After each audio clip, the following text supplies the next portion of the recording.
इनका बहुत ज़्यादा दुरुपयोग किया करती हैं, चाहे वो कमाती हैं या नहीं कमाती हैं, उनकी कैपेसिटी हो या ना हो, या अगर वो अर्निंग भी हैं तो उसको छुपा लें। ये सब हरकतें करते हुए या इन सब तथ्यों को छुपा करके वो ये सोचती हैं कि किसी तरह से पति की जेब तक पहुंचा जा सके और वहां से पैसे को खींचा जा सके। लेकिन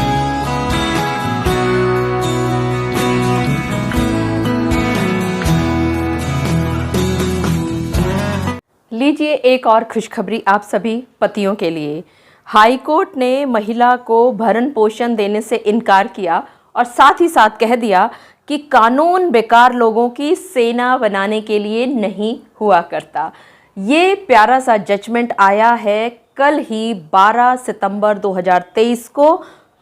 आइए विस्तार से देखते और समझते हैं कि आखिरकार ये केस क्या था, और अगर आपके केस के सर्कमस्टांसेस फैक्ट्स भी ठीक इसी तरह के हैं तो इस जजमेंट का लिंक मांग लीजिए इस नंबर पर रिक्वेस्ट करके और यूज़ कीजिए अपने केस में और अपने केस को जीत की तरफ लेकर के जाइए। मैं एडवोकेट मोहिनी मोना आप सभी का पुनः स्वागत करती हूं और आप सभी देख रहे हैं आप सभी का पसंदीदा चैनल मोहिनी मोना एडवोकेट। अगर आपने मेरे इस चैनल को अभी तक सब्सक्राइब ना किया हो या आप मेरे इस चैनल के लिए नए हैं तो इसको जल्दी से जल्दी सब्सक्राइब कर दीजिएगा ताकि आपको इसी तरह के लीगल इंफॉर्मेटिव वीडियोस की नोटिफिकेशन सबसे पहले मिल सके।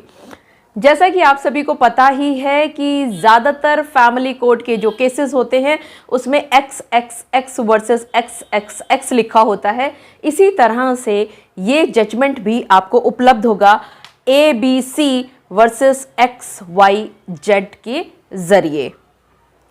इस केस में एक इम्प्यून्ड ऑर्डर पास किया जाता है फैमिली कोर्ट के द्वारा 3 सितंबर 2019 को, और इस ऑर्डर के द्वारा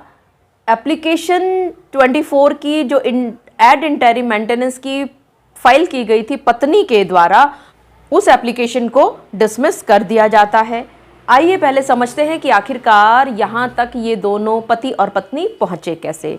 इस अपीलेंट यानी वाइफ और रिस्पोंडेंट यानी हस्बैंड की शादी होती है 21 अप्रैल 2014 को। इन दोनों के ख्यालात, इन दोनों का रहन सहन, इन दोनों की हर एक बात एक दूसरे से बहुत ज़्यादा जुदा थी। शुरुआत से ही इन्होंने महसूस कर लिया था और पति एक डिवोर्स पिटीशन फाइल करता है अंडर सेक्शन 13(1)(1)(a)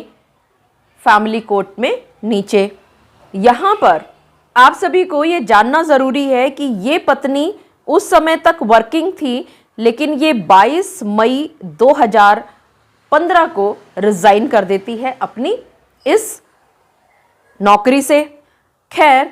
ये तलाक का केस जो पति के द्वारा फाइल किया गया था क्रूअलिटी के ग्राउंड पर डिवोर्स के लिए, वो केस एमिकेबली सेटल हो जाता है और ये जो डिवोर्स पिटीशन फाइल की थी पति ने, उसको 6 फरवरी 2016 को विड्रॉ कर लिया जाता है। लेकिन कुछ ही समय के बाद यानी 6 मई 2016 को ये वाइफ एक पुलिस कंप्लेंट फाइल करती हैं और ये कहती हैं कि अब इन दोनों के बीच में जो समझौता हुआ था एक साथ रहने का, जिसकी वजह से इनके पति ने डिवोर्स पिटीशन को विड्रॉ किया था, वो अब सस्टेन नहीं हो पा रहा है, यानी कि वो अब इनके लिए पॉसिबल नहीं हो पा रहा है कि वो इस शादीशुदा ज़िंदगी को आगे चला पाए। कुछ समय के बाद इनके पति सेकंड डिवोर्स पिटीशन फाइल कर देते हैं अंडर सेक्शन 13(1)(1)(a) 24 मई 2016 को। जब इन दोनों के बीच में ट्रायल चल रहा था यानी प्रोसीडिंग्स चालू थी, तो उस समय पर इस पत्नी के द्वारा एक एड इंटरिम मेंटेनेंस की एप्लीकेशन फाइल की जाती है under section 24 Hindu marriage act 1955 की। लेकिन 8 अगस्त 2018 को ये पिटीशन एड इंटरिम की जो पत्नी के द्वारा फाइल की गई थी उसको डिसमिस कर दिया जाता है नीचे फैमिली कोर्ट के द्वारा। उसमें वो एक अपील फाइल करती हैं और यहाँ पर वो एक ऑर्डर प्राप्त करती हैं 28 मार्च 2019 को कि इस फाइल में फिर दोबारा से बहस की जाए और देखा जाए, परखा जाए कि आखिरकार इस पत्नी का एड इंटरिम मेंटेनेंस बांधा जाना चाहिए या नहीं। खैर, फैमिली कोर्ट के द्वारा इस केस को फिर से कंसीडर किया जाता है। इस पत्नी की क्वालिफिकेशंस को अच्छी तरह से देखा जाता है। ये भी देखा जाता है कि ये पत्नी शादी से पहले काम कर रही थी और ये भी देखा जाता है कि ये शादी के बाद भी ये काम कर रही थी। और ये सब बातों को देखते हुए नीचे फैमिली कोर्ट के द्वारा 3 सितंबर 2019 को इस पत्नी को मना कर दिया जाता है कि इनको किसी भी तरह का कोई भी एड इंटरिम मेंटेनेंस नहीं ग्रांट किया जा सकता। अब ये पत्नी होती हैं इस ऑर्डर से बहुत ज़्यादा परेशान और वो ये अपील लेकर के पहुंचती हैं दिल्ली हाई कोर्ट में। और यहाँ पर ये बताना गौरतलब होगा कि इस पत्नी ने हर महीने के 35,000 रुपया एड इंटरिम मेंटेनेंस अपने लिए मांगा था और साथ ही साथ 55,000 रुपया लीगल एक्सपेंसेस यानी कि लिटिगेशन एक्सपेंसेस का कानूनी खर्चों के नाम पर बांधा था। यहाँ दिल्ली हाई कोर्ट के सामने दोनों पक्षों की दलीलें पेश की जाती हैं और यहाँ पर हाई कोर्ट के द्वारा ये ऑब्जर्व किया जाता है कि ये जो अपीलेंट हैं ये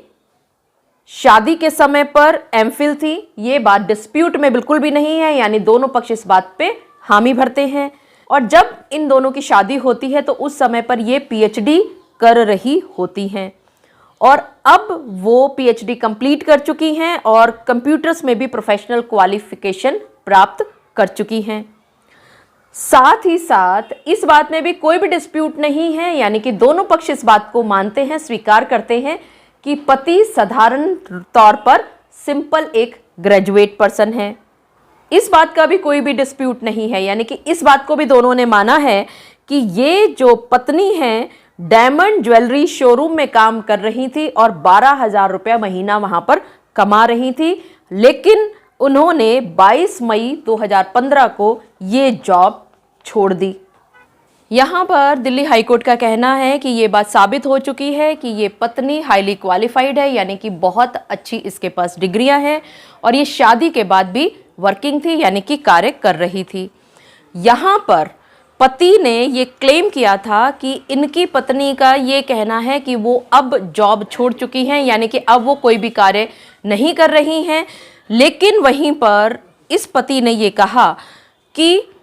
इनकी पत्नी का ये कहना कि वो कार्य नहीं कर रही हैं ये बिल्कुल ही गलत है, क्योंकि अभी भी वो एमपी उदित राज जी के ऑफिस सीपी में कार्य कर रही हैं। और ये बात कहते कहते उन्होंने एक सीडी प्रोड्यूस की है नीचे फैमिली कोर्ट में और इस सीडी में वो इस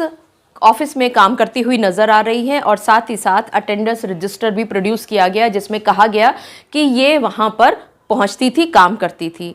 लेकिन जब इनकी पत्नी से, यानी कि ये जो अपीलेंट पहुंची हैं दिल्ली हाई कोर्ट में, उनसे जब कन्फ्रंट किया गया, यानी कि आमने सामने सवाल जवाब किए गए, तो उन्होंने कहा कि एमपी उदित राज जी के ऑफिस में वो कार्य नहीं करती हैं, बल्कि उनकी एक सहेली वहां पर काम करती हैं। जब भी वो अपनी उस सखी से मिलने जाया करती थी तो वहां पर वो ऑफिस में काम भी कर लिया करती थी।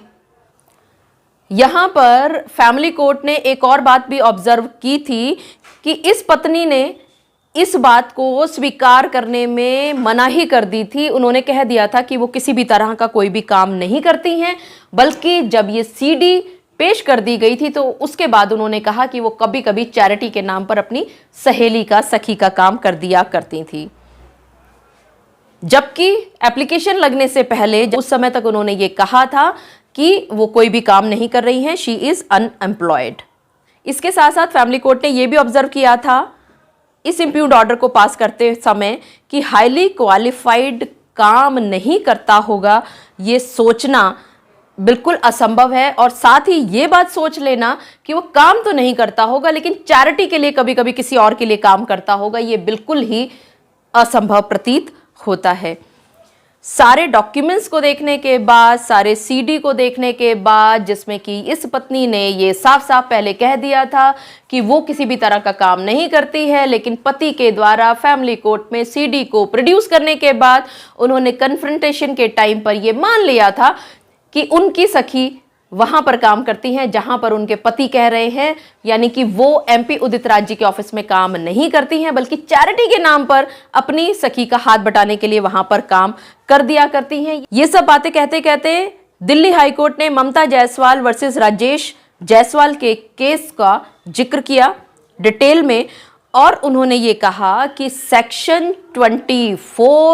की एप्लीकेशन उन लोगों के लिए उचित होती है या उन लोगों के लिए ये प्रावधान बनाया गया था जो इनकेपेबल है, यानी कि अपना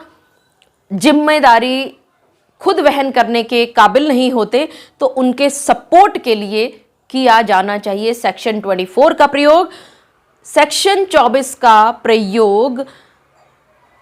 निकम्मे बेकार लोगों की सेना या फोर्स तैयार करने के लिए नहीं किसी भी तरह से किया जा सकता। इसी तरह से दिल्ली हाईकोर्ट ने रूपाली गुप्ता वर्सेस रजत गुप्ता के केस का भी विस्तार से वर्णन किया, जहां पर पत्नी वेल क्वालिफाइड थी और उसकी अर्निंग कैपेसिटी थी, उसके बावजूद भी वो मेंटेनेंस मांग रही थी और उसको मेंटेनेंस देने से मना कर दिया था कोर्ट ने।